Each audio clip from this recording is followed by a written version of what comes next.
All right, so I didn't like what that was doing the first time, so we're going to try this a different way. And we're going to use this glass mat. This is actually the Tonic Studios Tim Holtz glass mat. And I'm just going to start putting down smudges of the yellow kind of all over the place. And we're going to kind of use this as a jelly plate, if you will. And then I think what I'm going to do is, instead of mixing my colors, I'm going to wet this down really good, and we're going to take the paper over the top of this, and we're just going to lay it down and pick up the ink all over the place. So I'm just trying to soak up that yellow ink, and see how it's smudging and smearing. That is more the look I'm looking for. So I'm trying to get some of this yellow ink. There's still some down. I'm going to grab a little bit more, get this a little bit more wet. Check, turn it over, check and see how that's going. There we go. I love what that's doing. So now I'm going to set that aside for a minute, clean this off again, and then we're going to put down the brown, because I don't like what it was doing before. So we're just going to take the yellow off, and I'm not even letting that dry. I thought about letting it dry, but I'm not going to. So now we're going to take our gathered twigs. Let's put the right, I had the wrong ink cover on it. I was confused. All right, so now we're going to do the same thing with our gathered twigs, and we're just going to smoosh that around a little bit like that. So now we've got a good amount of brown, and we're going to wet this down again. By the way, I know there are lots of real expensive ones, but this is literally a Walmart Equate 2-ounce bottle. So now we're going to go back in, and we're just going to move it around and pick up those brown colors that we have down. Now for this, if there's white still showing through, that is actually, oh, you know what? I think I'm going to stop. I'm going to stop right now. I love how that turned out. So now I'm at a place where I need to let all of this dry. We're going to let this piece dry as well. And then, I'm going to get this all dry, and then I'm going to come back and show you, we're going to do some stamping on this piece. So I'm going to set that aside. I will get that all dried. I'm going to clean this up, and I'll be right back.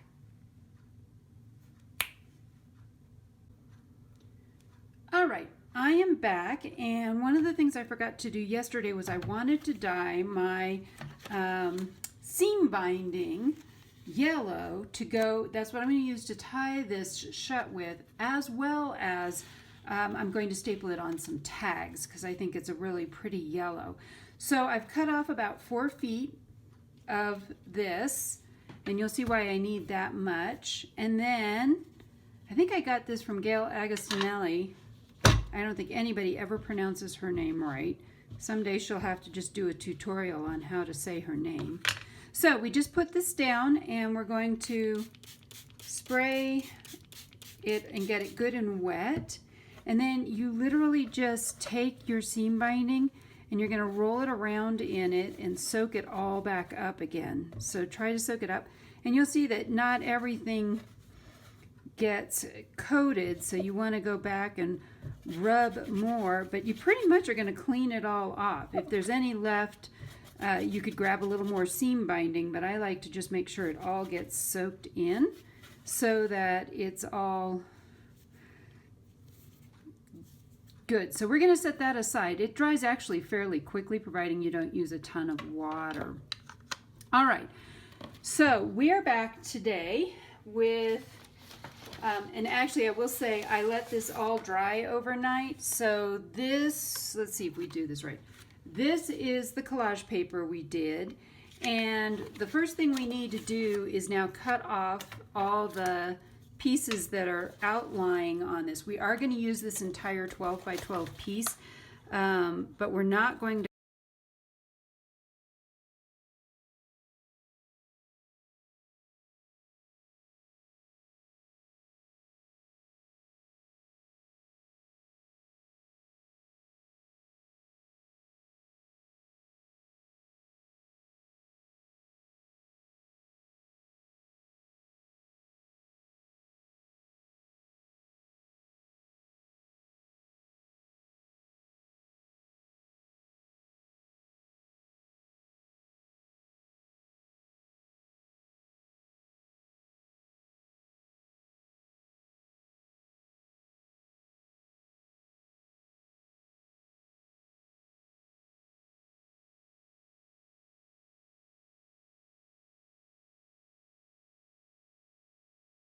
definitely need. So this piece is done, and I'm going to set that aside, but I wanted to come back and do some stamping on this piece. So I'm going to grab several stamps. I have this set. I have no idea what that's from. And then I have some other stamps I'm grabbing.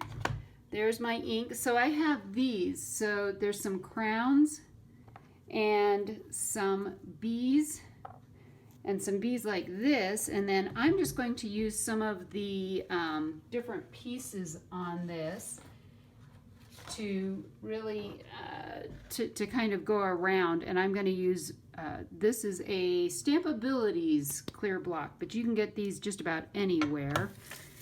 Let me clean this off real quick. And we're going to just do some stamping around this. And I think I'm actually going to use this one. I like the cursive and the, well, I guess it's script is what it's called. And so for this part, I'm actually not, I haven't taken this one off yet or used it. So the first time you get these, they can be pretty well stuck on. And these are called cling stamps. And as you can see, they cling pretty well. I have actually heard of somebody ripping one of these the first time they tried to take it off. So you got to be a little bit careful, but we're going to just take this. So I want to start with this piece, and then we'll add some of the bees and things, which will be fun. So the way I've literally seen this done, most people take it and go the other way, but I'm going to go this way. And I'm just going to make sure I press this down on here. And we just want to do little bits and pieces. We're not trying to do the whole stamp. So we want to just do little bits in random places and not really trying to make it look all matchy-matchy.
Missing one more. Stamp. There we go.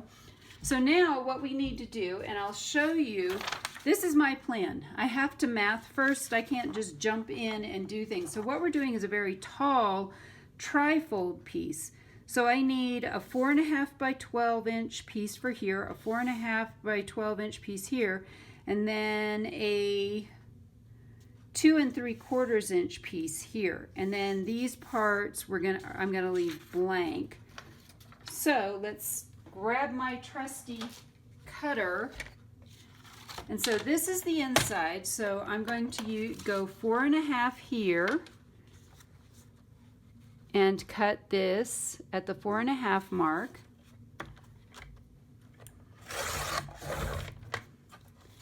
And then I need another 4.5 inch one.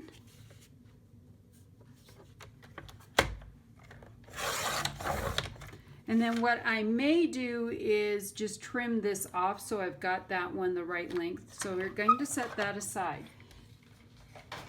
Now I'm going to get my handy dandy I think this is We Are Memory Keepers. Yeah, it is. We Are Memory Keepers. What I love about this one is it folds, so it's not huge.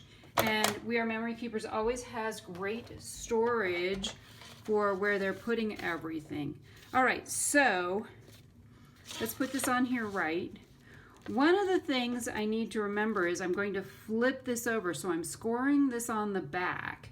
So I need to come in, let's see, 4.5 inches this way. So 1, 2, 3, 4. Nope, I'm doing that wrong. We're going this way. We're going to go, because, yeah, I got it right. So 4.5 inches from here. We're going to score this, 4.5. And then we're going to score it again at the 4 3/4 mark, right? And then we're going to come in 4.5 again, so a half, 1, 2, 3, 4. But remember, it needs to be that 3 3/4 again. No, 4.5 and 4.5 is 9. So 9 1/4 would be the next one.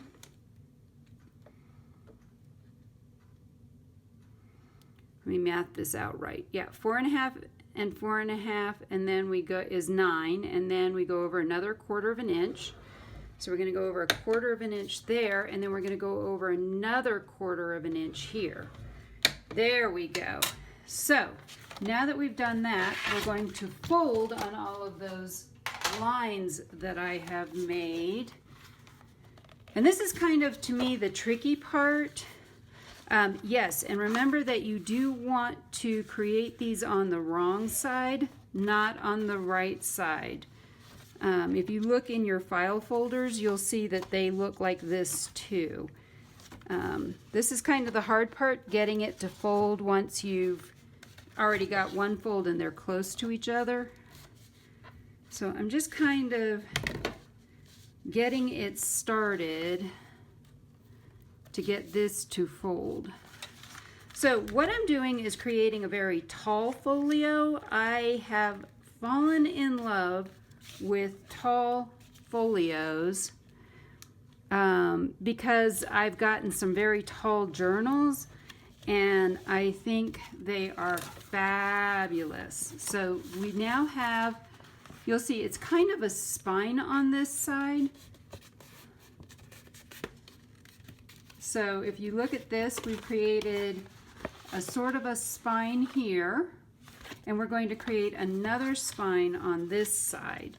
So now you probably are able to sort of see what's going on and how this is going to fold up and be a folio. Ooh, I just learned something. If you do the inner one first and then do the outer one, it goes a lot easier. That was easy. So there, you learned something. And now you'll see what we're going to do is we're going to glue these pieces in here. So these are going to go along here, but we have these white patches that are all along in here. So I'm going to go ahead and take our amber and brown, and we're just going to smudge this around a little bit. Actually, I'm going to start with my brown because I already have my gathered twigs one on here. So we just want to do some light distressing along here.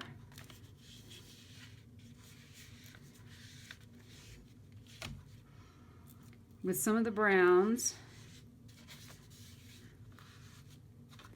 and some of the yellow. And we're not going to worry about, actually I take that back. I want to do some at the top and some along this side as well. So for the top, I'm just going to real lightly brush this out like that. And you'll see why I'm doing this in a minute.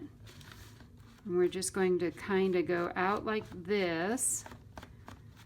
And then on this side, I also need some browns. And we'll, like I said, we'll go back over this with some of the yellow too. And it doesn't have to be perfect. And thank you, whoever it was who came up with this. I want to say it's Mad Paper Crush who had brought this up as a way to hold these.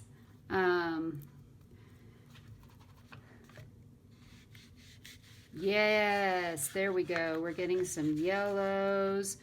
And this won't really show as much because it's just going to be down in this area. But it will help everything kind of blend together. And now we're going to do this side.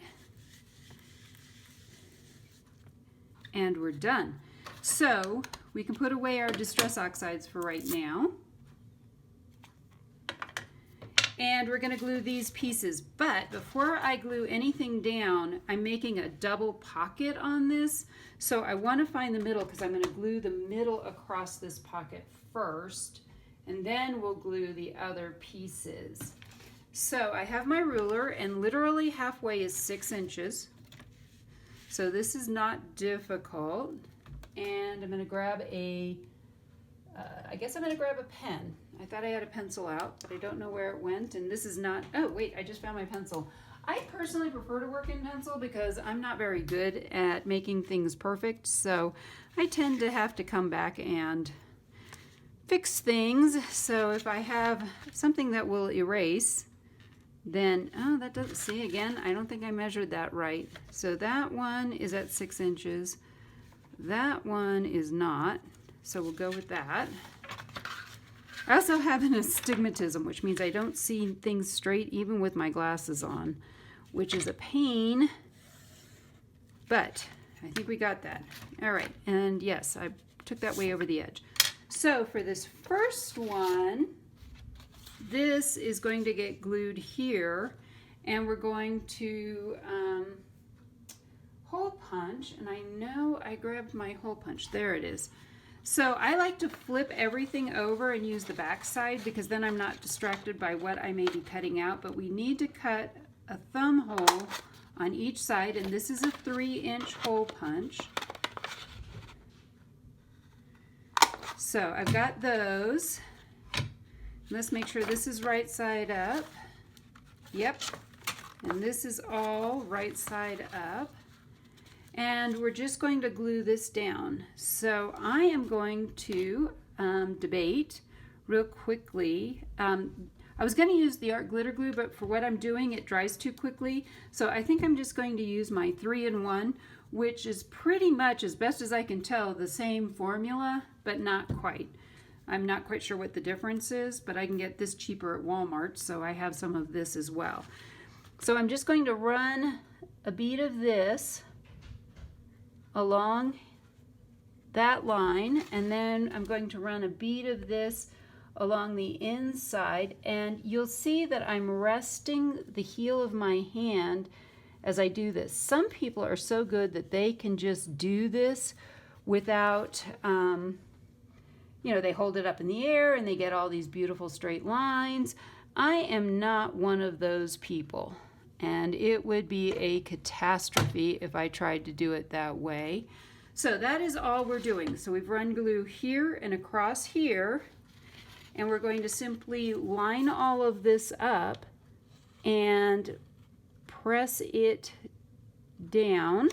And the nice thing about this glue is it gives you a little bit of time to dry, so it doesn't stick permanently right away. So you have a little bit of time to adjust things and move things around and make sure, but it also means you have to hold things or they won't stay. So we're going to just put that down. And then I'm going to go ahead and put this one over here, and this one is going to be glued completely to this flap. So we can run this all over the place and we don't have to be quite so careful.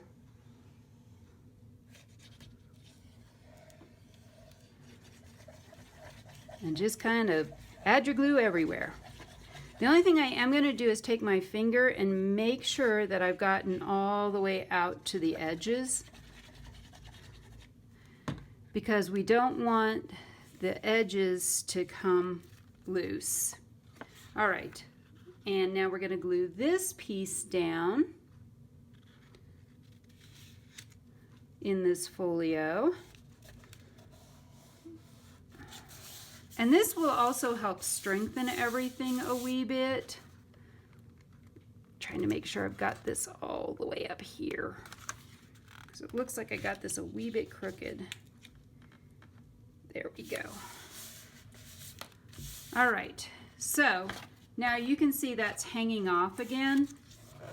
Press this down really good again on this side. So I'm going to grab my trusty cutter and we're going to just cut off the little bit of excess that we have. But I did not trust myself that I would get this cut correctly, so I wanted to leave a little bit of overhang. Now, you could have taken that overhang if you'd wanted to and wrapped it around also. That would have looked really cute and given you a finished edge.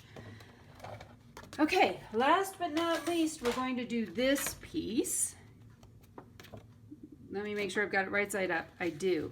All right, so on this one, we need to mark the 6-inch mark again on this side.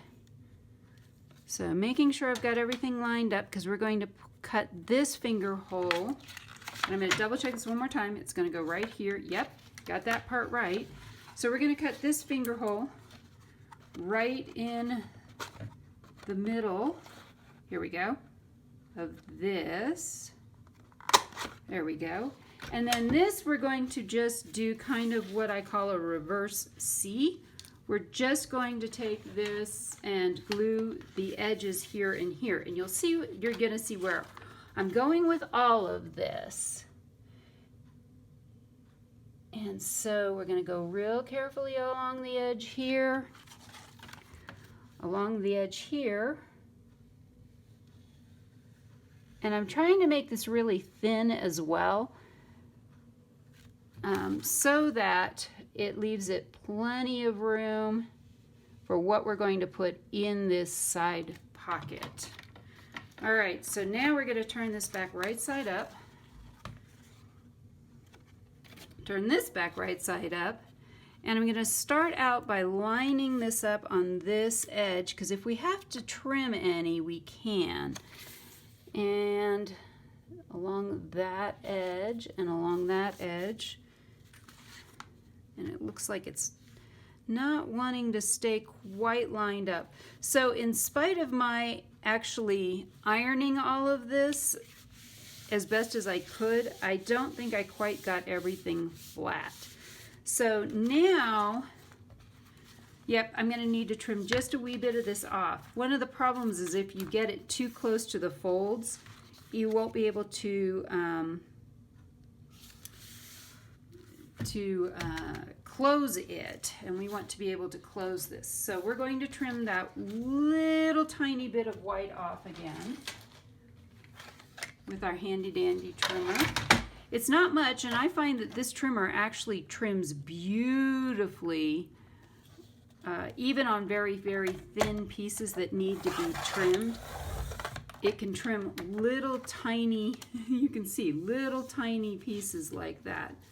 So, and that didn't quite all come off, but I'm going to just take my scissors and trim that up a little bit. Like that.